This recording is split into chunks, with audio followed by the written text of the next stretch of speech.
Hello student, स्वागत है आप लोग का। तो एक वीडियो आप लोग देख चुके हैं ग्रेविटी का, यानी ग्रेविटेशन का, यानी गुरुत्वाकर्षण का। तो उसमें गुरुत्वाकर्षण बल होता क्या है और न्यूटन का गुरुत्वाकर्षण नियम, और उस नियम से एक फार्मूला जो बना था कैपिटल F बराबर capital G m1 m2 upon R square, ये जो है फार्मूला हम लोग पढ़ चुके हैं। यही बताया गया था न्यूटन के गुरुत्वाकर्षण बल में कि जनरली हम लोग पृथ्वी के बारे में ही पढ़ते हैं, लेकिन जो उनका नियम है वो सार्वत्रिक है, यानी वो हर एक पिंड, हर एक कण, हर एक पदार्थ पर लागू होता है। लेकिन जो है छोटे कण जैसे हम लोग हैं या कोई बड़ा वस्तु ही है पृथ्वी पर अगर हम हैं, तो हम लोगों का जो आकर्षण बल होता है उसका कोई अस्तित्व तो नहीं है, लेकिन लगता है, ये न्यूटन ने बताया था। तो जब हम आगे बढ़ करके जब गुरुत्वाकर्षण बल को आगे पढ़ते हैं, जो कि आज पढ़ना है, तो इसमें हम जनरली पृथ्वी के लिए ही पढ़ते हैं, क्योंकि यहाँ पर पृथ्वी का ही बल प्रभावी होता है। तो अब देखिए, इतना जाने रहेंगे कि जो नियम है उनका वो सार्वत्रिक है, यानी यूनिवर्सल है। हर एक ग्रह, दूसरे पिंड, ग्रहों के बीच में, इतने इतने छोटे वस्तुओं के बीच में वो सब पे अप्लाई होता है। उतना बल जो यहाँ दिखाया गया था m1 m2 दो पिंडों के बीच में जो हम लोग फार्मूला प्राप्त किए थे, उतना लगता है। तो अगर आप नहीं देखें तो वो वीडियो देखेंगे तो इधर से समझ में आएगा। तो आज में हम लोग पढ़ेंगे गुरुत्वीय बल एवं गुरुत्वीय त्वरण के बारे में। आप जानते हैं, अब गुरुत्वीय बल किसका गुरुत्वीय बल, पृथ्वी का ही पढ़ेंगे, और यहाँ किसी का गुरुत्वीय बल लगना नहीं है, ना बल लग पाएगा ना त्वरण हो पाएगा, क्योंकि इतनी भारी पृथ्वी यहाँ पर मौजूद है। तो हम लोगों के बल का कोई महत्व नहीं है, तो हम लोग जनरली पृथ्वी के लिए ही पढ़ेंगे। अब जो कुछ भी रहेगा वो पृथ्वी के लिए ही रहेगा, और आगे बढ़ेंगे भी, इसमें बहुत कुछ है, ग्रहों के बारे में है, अन्य ग्रह हैं। अब सबसे पहले इतना तो आप जान लीजिए कि जो गुरुत्वाकर्षण बल है, गुरुत्वाकर्षण बल के कारण ही जो आपकी दिनचर्या है वो संभव है। अगर गुरुत्वाकर्षण बल ना होगा तो संभवतः कोई क्रियाकलाप पॉसिबल नहीं हो पाएगा। जैसे हम किसी वस्तु को जो है नीचे से ऊपर ले जाने के लिए बल लगाते हैं ना, अगर गुरुत्वाकर्षण बल ना रहे तो उस वस्तु को ऊपर से नीचे ले जाने के लिए भी आपको बल लगाना होगा। इतने आसानी से हम लोग देखो, हाथ को ऊपर ले जाने के, अब हाथ नीचे अपने आ गया, तो एक ऐसे ऐसे आपको हिलने डुलने में बहुत भारी बल लगाना पड़ेगा अगर गुरुत्वाकर्षण बल ना हो तो। आई बात समझ में? जैसे आप पानी पीते हैं ना, पानी गिलास में लेकर के पानी, चाहे जो कुछ भी समझिए, ऐसे जब पिएंगे तो ऐसे गिलास को जब पलटेंगे तो पानी निकले थोड़ी ना, पानी आएगा ही नहीं, उसको आपको खींच खींच करके अपने मुंह में डालना पड़ेगा। तो संभव है, आप दिमाग लगाएं। और तमाम चीजें हैं डीपली में, अब यहाँ यूज नहीं बहुत ज्यादा लिख सकता, लेकिन भाषा में समझ लीजिए गुरुत्वाकर्षण बल के बारे में। कोई भी दिनचर्या पॉसिबल नहीं है, कोई भी दिनचर्या पॉसिबल नहीं है। पहली बात, वायुमंडल ही नहीं होगा पृथ्वी पर। जब वायुमंडल में नहीं होगा तो हम लोग होंगे कहाँ? वायुमंडल इसलिए नहीं होगा, ऊपर थोड़ी ना वायुमंडल होता है। गैसों को पृथ्वी अपने गुरुत्वाकर्षण बल के कारण खींचे हुए है। जो क्या होता है, जो मंडल होते हैं कितने भागों में बांटा जाता है? मुख्यतः 4 से 5 भागों में बांटा जाता है। स्थल मंडल जिसको बोलते हैं, तो जो जलवायु होता है यानी कि हवा होता है, वो इसी क्षोभ मंडल जिसको बोलते हैं, है ना, नीचे वाले को क्षोभ मंडल बोला जाता है। फिर ऐसे होता है, तो ये जो वायु है वो यही पॉसिबल है। वायुमंडल ही नहीं रहेगा अगर गुरुत्वाकर्षण बल नहीं रहेगा, तो वायुमंडल ही नहीं रहेगा। जो वायुमंडल ही नहीं रहेगा, हवा रुकेगी कहाँ? ऊपर चली जाएगी। हवा नहीं रहेगा तो हम लोग नहीं रहेंगे, कोई भी। और ऐसे कोई भी सोच सकते हो, कोई भी दिनचर्या पॉसिबल नहीं हो पाएगी अगर गुरुत्वाकर्षण बल ना हो तो। किसका गुरुत्वाकर्षण? पृथ्वी का। हम लोगों का भी है, लेकिन कोई फायदा उससे नहीं है। आया समझ में? तो पृथ्वी के हम लोग गुरुत्वीय बल और गुरुत्वीय त्वरण को भी परिभाषित करते हैं। जब पृथ्वी बल लगाएगा, गुरुत्वीय बल आकर्षण शक्ति लगाएगा, हम लोगों के ऊपर बल लगाएगा, तो आप जानते हैं कि उसमें त्वरण भी उत्पन्न होगा। तो गुरुत्वीय बल किसे कहते हैं? पृथ्वी द्वारा किसी वस्तु पर आरोपित आकर्षण बल को गुरुत्वीय बल कहते हैं। अब पृथ्वी आरोपित करेगा ही किसी वस्तु पर, वो पृथ्वी के तल पर या पृथ्वी से थोड़ी ऊंचाई पर, जैसे हम लोग हैं पृथ्वी के तल पर हैं, थोड़ा ऊपर रहेंगे तब भी पृथ्वी आपको खींचेगा, और ऊपर रहेंगे तब भी आपको पृथ्वी खींचेगा। तो वो बल, इसका मतलब खींचेगा तो बल लगा करके ही खींच रहा है, तो वही जो बल है वही क्या है, गुरुत्वीय बल कहलाता है। किसका? पृथ्वी का। गुरुत्वीय बल के कारण वस्तु में उत्पन्न त्वरण को गुरुत्वीय त्वरण कहते हैं। क्लास 9th में ये लोग ये सब चीजें आप पढ़ चुके हैं। गुरुत्वीय त्वरण को हम लोग स्मॉल g से लिखते हैं, जो कि यहाँ से लिखा गया है। अगर ग्रेविटी कहा जाए तो g फॉर ग्रेविटी होता है, इसलिए गुरुत्वीय त्वरण कहा गया। तो कुल मिलाकर के गुरुत्वीय त्वरण क्या होता है, जब पृथ्वी हमारे ऊपर बल लगाएगा तो हमारे अंदर त्वरण उत्पन्न होगा। जहां भी बल लगेगा वहां हमेशा त्वरण उत्पन्न होता है। कहीं भी बल अगर लगता है तो वहां त्वरण उत्पन्न होगा। किसने बताया था? न्यूटन के गति का दूसरा नियम है। न्यूटन के गति का दूसरा नियम क्या है? F बराबर m इंटू ए। यम द्रव्यमान का कोई वस्तु है, उस पर अगर F न्यूटन का बल लगता है तो उसमें ए त्वरण उत्पन्न होगा। यही तो उन्होंने बताया था, आप उतना पढ़ लीजिएगा। शुरुआत में आप में भी है, फिलहाल जो है हमने ग्रेविटी शुरू किया। तो न्यूटन के गति के द्वितीय नियम के अनुसार यदि किसी वस्तु का द्रव्यमान यम है और इस पर यह बल लगता है तो उसमें क्या उत्पन्न होगा? त्वरण उत्पन्न होगा, जिसको ए लिखते हैं, ए फॉर एक्सीलरेशन। लेकिन यहाँ कौन सा त्वरण उत्पन्न हो रहा है? गुरुत्वीय त्वरण उत्पन्न हो रहा है। तो यहाँ पर ए नहीं ना होकर के त्वरण को किससे लिखते हैं? जी जहाँ लिखा जाएगा वो त्वरण नहीं है, क्या है? गुरुत्वीय त्वरण है। किसके द्वारा उत्पन्न हुआ है? पृथ्वी के द्वारा। पृथ्वी के द्वारा जो बल F लगा है उसके द्वारा। तो हम लोग मान लेते हैं यदि किसी वस्तु का द्रव्यमान यम है तो उस पर लगने वाला गुरुत्वीय त्वरण क्या है? गुरुत्वीय जो बल होगा वो यह माने हैं हम, बल F लिख दिए हैं इसे। बल F बराबर mg होगा। F बराबर mg कहां से आया? F बराबर mg कहां से आया? न्यूटन के द्वितीय नियम से, न्यूटन के गति के द्वितीय नियम से, समीकरण से नहीं। न्यूटन का गति का नियम और समीकरण दो है, दोनों अलग अलग चीजें हैं। न्यूटन के गति के द्वितीय नियम से, आई बात समझ में? न्यूटन के गति के द्वितीय नियम से यदि कोई किसी वस्तु का द्रव्यमान स्मॉल m है और वो पृथ्वी के तल पर रखा है तो उस पर कितना बल लगेगा? mg बल लगेगा। जैसे कहा जाए कि हम पृथ्वी पर खड़े हैं तो पृथ्वी हमारे ऊपर कितना बल लगा रही है? mg बल लगा रही है। g का मान, गुरुत्वीय त्वरण g का मान 9.8 मीटर प्रति सेकंड स्क्वायर होता है। ये भी निकाला गया है। ये सब अभी डीपली आप आगे पढ़ेंगे। यहाँ गुरुत्वीय त्वरण हम लोग g लिख दिए हैं। 9th में थोड़ा बहुत आप पढ़े हैं। g का मान कितना होता है? g का मान 9.8 मीटर प्रति सेकंड स्क्वायर। क्यों? क्योंकि त्वरण का मात्रक मीटर प्रति सेकंड स्क्वायर होता है।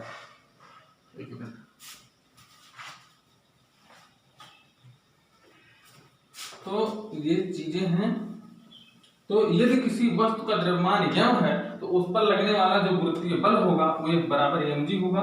चाहे ऐसे समझे चाहे ऐसे आप समझते हैं। यदि आपका द्रव्यमान स्मॉल m माना जाए तो हम अगर पृथ्वी तल पर खड़े हैं तो हमारे ऊपर कितना बल लगेगा? mg बल लगेगा। m में आपका द्रव्यमान होगा, g का मान हम लोगों को पता है 9.8 मीटर प्रति सेकंड स्क्वायर। अब अगर आप पृथ्वी तल पर खड़े हैं तो क्या आपके ऊपर पृथ्वी बल लगा रही है? लगा रही है। बल नहीं लगा रही होती तो आप खड़े ही नहीं हो पाते, तो वो आपको महसूस नहीं हो रहा। महसूस कैसे होता है? देखो, जैसे आप खड़े हो पृथ्वी तल पर तो आपको पृथ्वी आपको खींच रही है, जैसे क्रिया प्रतिक्रिया का नियम भी यहाँ पर लगता है। लेकिन जैसे आपको अपना वजन महसूस होता है, वो तो हम लोग रोज डेली यहाँ रहते हैं ना, तो इसलिए नहीं महसूस होता है, बहुत ज्यादा जान पड़ता है। लेकिन आपको अपना वजन महसूस होता है, अर्थात वजन महसूस होने का मतलब भार से है। आई बात समझ में? तो आपका जो भार महसूस होता है वो गुरुत्वीय त्वरण के कारण ही महसूस हो पाता है। अगर जैसे आप चंद्रमा पर चले जाएं तो आप अगर चंद्रमा पर जाएंगे तो वहां जो स्मॉल g का मान 9.8 नहीं होता, 2 समथिंग करके होता है। तो वहां पर आपको जो अपना भार लगेगा वो हल्का महसूस होगा, यानी कम महसूस लगेगा। तो द्रव्यमान भार हम अलग हेडिंग में बताएंगे। यहाँ इतना जानिए कि यदि आप पृथ्वी पर कोई वस्तु का द्रव्यमान स्मॉल m है तो उस वस्तु पर जो बल लगेगा पृथ्वी के द्वारा वो mg बल लगेगा। और एक जो m बराबर g m1 m2 वो भी बल लगता है। अभी इसको हम आगे देखते हैं। और इसी mg को हम लोग क्या बोलते हैं, mg को क्या कहा जाता है, भार कहा जाता है। भार क्यों कहा जाता है, अभी हमने बताया। जो आपको अपना वजन या किसी वस्तु का वजन महसूस होता है वो mg के कारण भी होता है। जैसे ये मार्कर कुछ मान लेते हैं 200 ग्राम का है, तो 200 ग्राम ये द्रव्यमान हुआ, अब भार कितना होगा।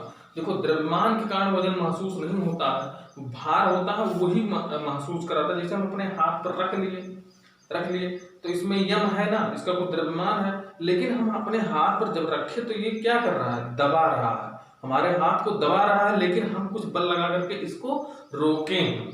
तो ये जो दबा रहा है तो क्या लगा के दबा रहा है, बल लगाएगा ना, द्रव्यमान के कारण थोड़ी ना दब रहा है, बल के कारण हमारे हाथ पर एक बल लग रहा है।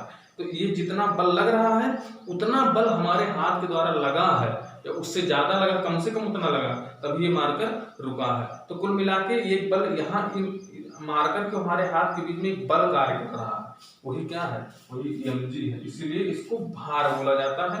द्रव्यमान का और ग्रेविटी का गुणा करवा देते हैं तब। आई बात समझ में। और डीपली भार डिटेल में हम आगे बताते हैं। तो इतना आप यहाँ देखेंगे गुरुत्वीय बल और गुरुत्वीय त्वरण क्या होता है। गुरुत्वीय त्वरण क्या होता है, हम लोग जान चुके हैं कि पृथ्वी जो है वो हर एक वस्तु पर, मतलब पृथ्वी ही नहीं सभी वस्तुएं जो हैं वो उसमें आकर्षण शक्ति पाई जाती है, लेकिन पृथ्वी जो है हमारे ऊपर एक बल आरोपित करती है, उस बल को गुरुत्वीय बल कहते हैं। और जहाँ बल होगा वहाँ त्वरण भी उत्पन्न होगा, तो इसीलिए उसको क्या बोलते हैं, गुरुत्वीय त्वरण बोलते हैं। गुरुत्वीय त्वरण को स्मॉल g से लिखा जाता है। यदि कोई वस्तु है और उसका द्रव्यमान स्मॉल m है तो जो है उस पर जो बल लगेगा उसको कितना होगा, mg बल लगेगा। तो चलो थोड़े एक हेडिंग में और हम उसमें डिटेल से समझा देते हैं। हेडिंग होगा स्मॉल g तथा कैपिटल G में संबंध।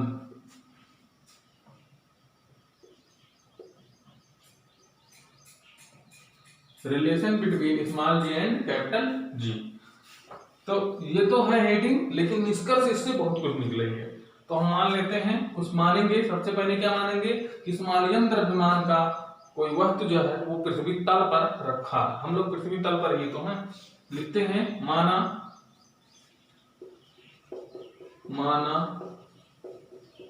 कोई वस्तु या स्मॉलियम द्रव्यमान का कोई वस्तु, माना कोई स्मॉलियम द्रव्यमान का वस्तु पृथ्वी तल पर रखा है। माना स्मॉलियम द्रव्यमान का कोई वस्तु पृथ्वी तल पर रखा है, यदि पृथ्वी का, यहाँ हम लोग पृथ्वी का द्रव्यमान भी ले लेते हैं।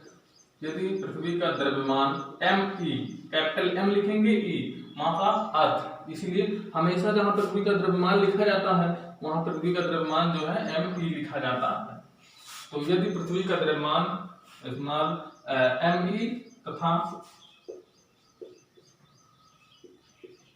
पृथ्वी की त्रिज्या re है तो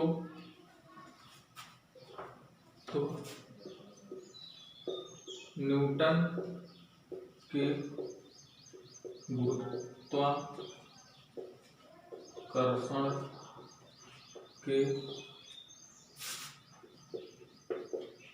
नियम से, जैसे देखिए ये है क्या, ये है पृथ्वी, बात समझ में। पृथ्वी गोल, तो गोल बना दिए हैं, ये पृथ्वी है और यही कोई वस्तु क्या रखा है, स्मॉलियम द्रव्यमान का कोई वस्तु रखा है, इसका द्रव्यमान स्मॉल m है, तल है, सतह है, या तल कहें या सतह कहें। तो और ये क्या है, पृथ्वी है। पृथ्वी का द्रव्यमान कितना है, me है, और ये इस वस्तु का द्रव्यमान क्या है, स्मॉल m है। ये वस्तु छोटा सा है, पृथ्वी बड़ा सा है। अब कहा जाए, अब न्यूटन के जो गति का गुरुत्वाकर्षण का नियम है वो क्या है, वो यही तो है, F बराबर कैपिटल G m1 m2 अपान r²। m1 m2 क्या है, जो दोनों वस्तुओं के बीच में बल का मान निकालते हैं, तो एक का द्रव्यमान m1 था, दूसरे का m2 था। यहाँ एक का द्रव्यमान m है और दूसरे का द्रव्यमान me है। एक वस्तु है जो जिसके बीच हम लोग बल निकालने जा रहे हैं, वो m द्रव्यमान वाला, और एक पृथ्वी और इस वस्तु के बीच में ही बल का जो मान हम निकालने जा रहे हैं। तो न्यूटन के गुरुत्वाकर्षण के नियम से F बराबर G, यहाँ m1 m2, तो यहाँ क्या होगा m अपान k² r²। r क्या है, इस द्रव्यमान से इस पृथ्वी के बीच की दूरी। अब यहाँ ध्यान से देखेंगे, जैसे हम लोग पृथ्वी से के तल पे खड़े हैं, जमीन पे हैं, तो हमारे और पृथ्वी के बीच में दूरी कितना होगी, दूरी कुछ नहीं होगी, क्योंकि हम पृथ्वी तल पे जब यहाँ खड़े तो दूरी कहाँ होगी। लेकिन जो दूरी यहाँ ली जाएगी पृथ्वी से, वो पृथ्वी के केंद्र से मापी जाती है, क्योंकि जो कोई पिंड होता है, गुरुत्वाकर्षण बल जो अप्लाई होता है वो उसके केंद्र में नहीं, केंद्र से ही लगता है या केंद्र की ओर से लगता है। तो जो इस द्रव्यमान और पृथ्वी के बीच दूरी मापी जाएगी, वो दूरी सतह से या तल से ना माप करके पृथ्वी के केंद्र से मापी जाएगी। तो पृथ्वी का केंद्र कहाँ था, यहाँ था। यहाँ से यहाँ की दूरी कितनी होगी, त्रिज्या के बराबर होगी, पृथ्वी की त्रिज्या के बराबर होगी। आई बात समझ में। और पृथ्वी की त्रिज्या कितनी है, तो यहाँ स्मॉल r ना लिख करके हम लोग क्या लिखेंगे, स्मॉल r का स्क्वायर। वही फार्मूला हम लोग अप्लाई किए हैं, F बराबर G m अपान r का स्क्वायर। आई बात समझ में। इसको हम लोग क्या मानेंगे, समीकरण 1। ये बल क्या है, ये बल है स्मॉल द्रव्यमान और पृथ्वी के बीच लगने वाले बल का मान है। ये किससे लिखा गया, न्यूटन के गुरुत्वाकर्षण के नियम से लिखा गया। और एक फार्मूला अभी हम लोग क्या पढ़े थे, mg, वो भी क्या बता रहा था, वो भी स्मॉल द्रव्यमान और पृथ्वी के बीच लगने वाले बल का मान बता रहा था। वो कहाँ से आया था, न्यूटन गति के द्वितीय नियम से। फिर यहाँ लिखेंगे पुनः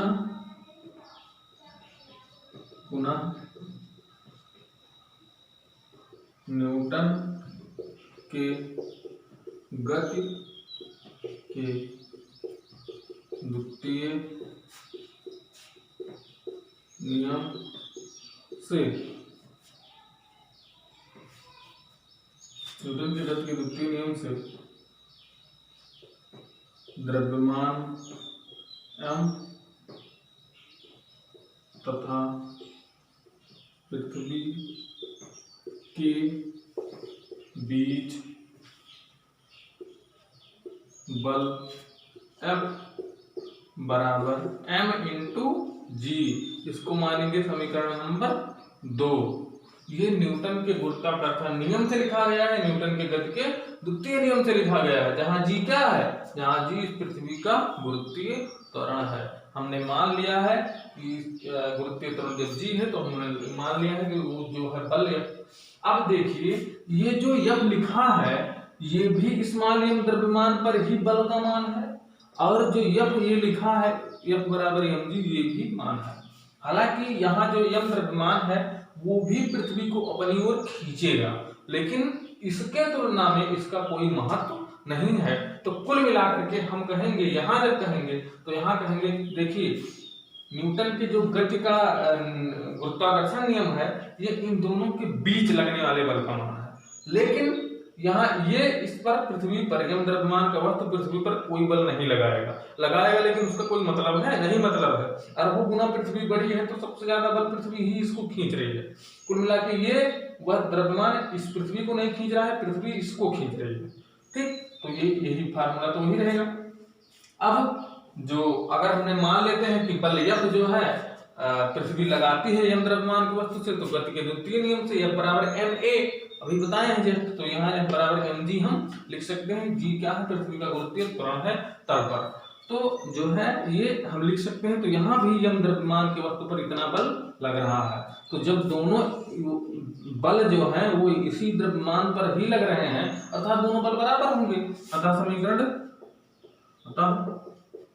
समीकरण 1 व 2 से 1 व 2 से दोनों को हम लोग क्या करते हैं, बराबर कर देते हैं। इसके बराबर इसको कर देते हैं, mg बराबर g MEM अपान RE का स्क्वायर। यहाँ से m कट जाएगा। स्मॉल g बराबर क्या आएगा, कैपिटल G ME अपान RE का स्क्वायर।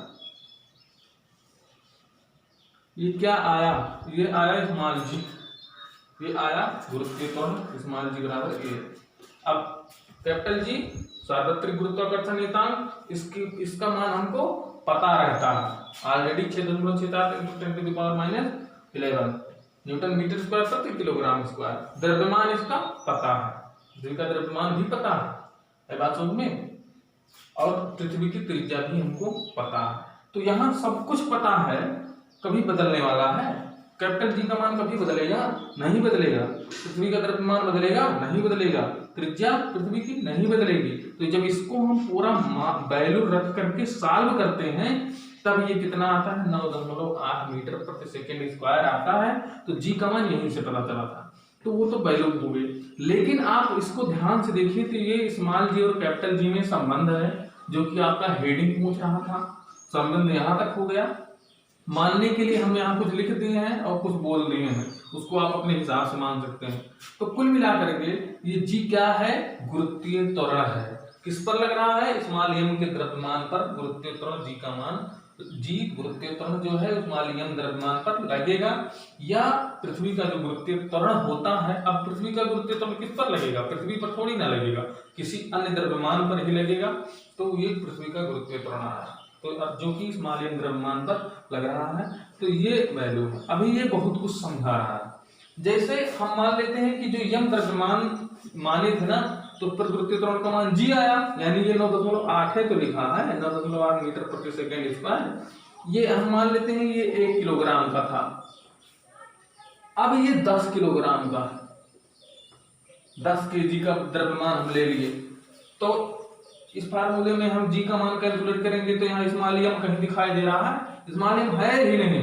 तो चाहे 1 किलो का वस्तु पृथ्वी के तल पर रहे, चाहे 10 किलो का, चाहे 10 कुंटल का, चाहे 10 टन का, चाहे जितना रहे, उस पर गुरुत्वीय त्वरण कितना लगेगा, उस पर गुरुत्वीय त्वरण हमेशा 9.8 लगेगा। क्योंकि इसमें आपको स्मॉल m जब कहीं दिखाई नहीं दे रहा है, तो क्या कह सकते हैं, किसी वस्तु पर लगने वाला गुरुत्वीय, पृथ्वी के कारण किसी वस्तु पर लगने वाला गुरुत्वीय त्वरण उस वस्तु के द्रव्यमान पर निर्भर नहीं करता है।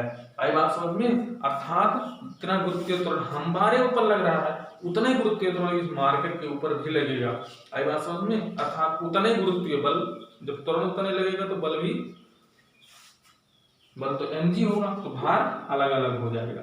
तो गुरुत्वीय त्वरण जो होगा वो अब त्वरण उतने होगा। अब आप सोचिए, जैसे त्वरण क्या होता है, वेग में परिवर्तन होता है। वेग में परिवर्तन की दर क्या कहलाती है, त्वरण कहलाती है। जैसे आप छत से एक मार्कर को फेंकें और एक खुद कूद जाए, तो कौन पहले पहुंचेगा। अब आप कहेंगे कि नहीं हम पहले पहुंचेंगे क्योंकि हमारा वजन ज्यादा है। ऐसा नहीं है भाई, गुरुत्वीय त्वरण इसमें कितना उत्पन्न होगा, स्मॉल जी, हम कूदे हैं, हमारे ऊपर कितना उत्पन्न होगा, स्मॉल जी।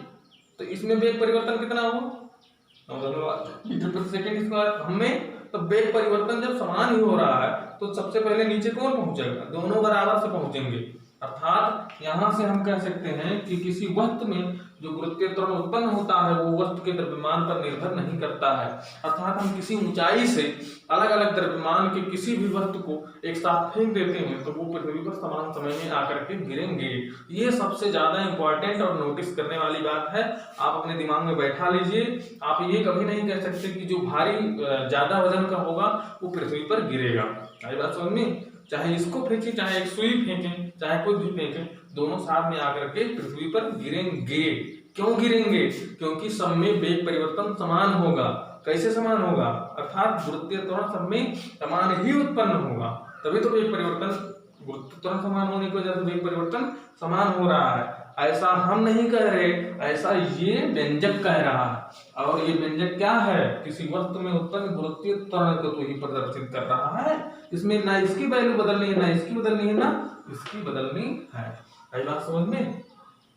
ये जो है व्यंजक ये बहुत कुछ दर्शाता है। अभी तो हमने एक बताया, थोड़ा सा और उसको बता देते हैं ऊपर से नीचे।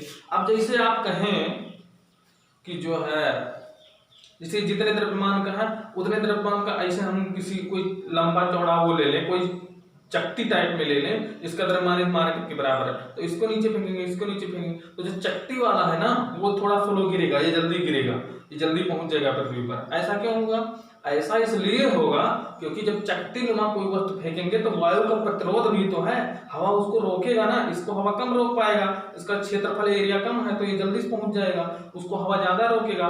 तो इतना मतलब डिफरेंस ही मत रखिए, हाँ, तो हवा का प्रभाव जो है वो उसको रोकेगा, उसकी वजह से वो देर में जाकर के गिरेगा। आई ना बात समझ में? तो ये चीजें हैं, हवा का प्रतिरोध वहां पर रहेगा, वो उसको डिसबैलेंस करेगा। लेकिन अगर हवा ना रहे, यानी वायु का प्रतिरोध नगण्य रहे, यानी निर्वात रहे, तो चाहे आप 1 किलो गिराओ और चाहे 10 किलो गिराओ, चाहे 50 किलो गिराओ, वो दोनों क्या होगा, साथ में ही आकर के पृथ्वी पर पहुंचेंगे। आई बात समझ में? तो ये चीजें हैं। और चीजें हैं जैसे यहाँ पर अब आप देखिए इसी व्यंजक से, यदि पृथ्वी का द्रव्यमान बढ़ा दिया जाए, द्रव्यमान तो निश्चित है, यदि यहाँ से देखिए बहुत सी चीजें भी देख सकते हैं, हम बता देते हैं जी, ये प्रोपोर्शनल टू है एमई के, प्रोपोर्शनल है कि नहीं है। यदि पृथ्वी का द्रव्यमान अगर हम बढ़ा दें तो वहां पर गुरुत्वीय त्वरण बढ़ेगा, गुरुत्वीय त्वरण का मान बढ़ेगा। अर्थात इससे हम ये कह सकते हैं कि यदि कोई छोटे द्रव्यमान वाला पृथ्वी होगा, अब पृथ्वी तो एक है द्रव्यमान, अरे दूसरा ग्रह ले लो, कोई जरूरी पृथ्वी लोगे, तो कोई दूसरा ग्रह है, अगर उसका द्रव्यमान घट जाए या पृथ्वी का द्रव्यमान किसी कारण घट जाए तो वहां गुरुत्वीय त्वरण का मान क्या होगा, कम होगा, क्योंकि ये यूनिवर्सल डायरेक्टली प्रोपोर्शनल है, या समानुपाती है, या अनुपाती है। और क्या लिख सकते हैं जी, यूनिवर्सली प्रोपोर्शनल टू 1/re²। अब यहाँ से देखिए, यहाँ से देखिए व्युत्क्रम वर्ग का नियम लग गया, यानी पृथ्वी की त्रिज्या अगर बढ़ जाए तो, या पृथ्वी की त्रिज्या या पृथ्वी से इस वस्तु के बीच की दूरी अगर बढ़े तो उसके त्वरण के मान में क्या होगा, त्वरण के मान में कमी होगा, यानी गुरुत्वीय त्वरण का मान घट जाए। आदि का मान कैसे बढ़ेगा, देखो इस मालिक द्रव्यमान में ये सतह पर था ना, सतह पर था, तो इसको कहाँ ले जाओ रख दो, इसको जो है यहाँ ले जाओ रख दो, यहाँ रख दो, ये तल से इतना ऊंचाई, तब यहाँ से यहाँ के बीच दूरी नापोगे, यहाँ से यहाँ तक तो RE है, और यहाँ से यहाँ तक कुछ ये ऊंचाई तक लेकर के चले गए, तो कुल मिला के अब दूरी जो फार्मूला रखोगे RE, तो RE प्लस H का स्क्वायर रखोगे, तो ये वैल्यू क्या होगी, जी का मान इनवर्सली प्रोपोर्शनल है, घट जाएगा। जब RE का मान बढ़ेगा और जितने बड़ी संख्या से एक में भाग करोगे तो वो राशि और छोटी हो जाती है, और जब छोटी हो जाएगी तो जी का मान कम हो जाएगा। अर्थात हम पृथ्वी तल से जब ऊपर की ओर जाएंगे तो गुरुत्वीय त्वरण का मान क्या होगा, घटेगा। किस व्यंजक से, इसी व्यंजक से। कहाँ निकला, यहाँ निकला। तो त्वरण के मान में परिवर्तन अगली हेडिंग में तमाम जगह देखेंगे, तो हमारे बताने का मतलब यही था। यही बहुत कुछ निष्कर्ष निकालता है। तो ये स्मॉल जी और कैपिटल जी में संबंध था, और साथ में गुरुत्वीय त्वरण की कुछ संकल्पना के बारे में हमने देखा। तो व्यंजक कैसे आया, ये न्यूटन के गुरुत्वाकर्षण के नियम से लिखा गया। यदि कोई पृथ्वी का द्रव्यमान एमई माना जाए और जो वस्तु हम लिए हैं उसका द्रव्यमान स्मॉल m माना जाए और उसको पृथ्वी के सतह पर ही रखा जाए, तो उस पर जो बल कार्य करेगा उसके बीच में U बराबर G m1 m2 था। तो यहाँ एक द्रव्यमान पृथ्वी, एक द्रव्यमान जो आप लिए हैं m, और पृथ्वी की त्रिज्या तल से यहाँ यही द्रव्यमान रखा है। तो तल से दूरी जब मापी जाती तो पृथ्वी से जब दूरी मापी जाएगी तो केंद्र से मापी जाएगी, क्योंकि जो बल कार्य करता है पृथ्वी द्वारा वो केंद्र से कार्य करता है। तो यहाँ से हम RE तो ये आ गया। और न्यूटन की गति के द्वितीय नियम से हमने मान लिया है कि गुरुत्वीय त्वरण जो है वो पृथ्वी पर जो है सतह पर स्मॉल g है और द्रव्यमान m है, तो उस पर कितना बल लगेगा, mg बल लगेगा। जब mg बल लगेगा तो बराबर mg, ये भी द्रव्यमान पर उतना बल लग रहा है, ये भी द्रव्यमान पर उतना बल लगा, दोनों को बराबर कर दिया है। और यहाँ से कुछ हम निष्कर्ष निकाल लिए जो हम उसको बताए हैं। तो किसी वस्तु में उत्पन्न गुरुत्वीय त्वरण होता है वो वस्तु के द्रव्यमान पर निर्भर नहीं करता है, ये सब जो चीजें बताए हैं ये सब पूछा जाता है एग्जाम में। अब सब चीजें यहाँ हम लिख नहीं सकते हैं, लेकिन आप बुक पलटिए और जो हम बताए हैं हमारे बताने के बाद बुक को पढ़िए और उसको नोट कीजिए, तो बात समझ में आपको आएगा। तो किसी वस्तु में उत्पन्न गुरुत्वीय त्वरण वस्तु के द्रव्यमान पर निर्भर नहीं करता है, और जो गुरुत्वीय त्वरण ही नहीं निर्भर करेगा तो गुरुत्वीय त्वरण क्या है, वेग परिवर्तन है। गुरुत्वीय त्वरण कब अप्लाई होगा, जब हम नीचे की ओर जाएंगे, नीचे की ओर जाएंगे तो छत से कूदेंगे, छत से कूदेंगे तो गुरुत्वीय त्वरण हम में, वस्तु में और चाहे जिसमें, सब में बराबर ही होगा। अब वही वायु का प्रतिरोध वाला प्रभाव पड़ेगा। अब इतना भारी आप एक पन्ना गिराए हैं, पन्ने के वजन के बराबर सुई ले लें, ऐसे भी तो कर सकते हैं। एक कागज का पन्ना ले लें, पेज ले लें, उसको गिराएं और उसी वजन के बराबर सुई ले लें, तो कहोगे कि नहीं कि सर जो है पन्ना जो है वो आराम से गिरा और सुई पहले गिर गया। अरे तो वायु का प्रतिरोध रोका ना उसको, वायु ना रहे तो देखो पन्ना और सुई दोनों गिरेंगे। आई बात समझ में? ये हम नहीं कह रहे, ये व्यंजक कह रहा है कि उसमें वेग परिवर्तन अर्थात गुरुत्वीय त्वरण समान होगा। तो नेक्स्ट वीडियो में भी देखेंगे। अगर आपको समझ में आता है तो कमेंट करके बताएं। बुक पढ़ेंगे तभी बात समझ में आएगी। सब चीजें यहाँ लिख नहीं सकते हैं, हम बता देते हैं न्यूमेरिकल वैल्यू और जो कुछ भी है। समझ में आएगा तो आप जरूर बताएं। वीडियो को लाइक करें। धन्यवाद।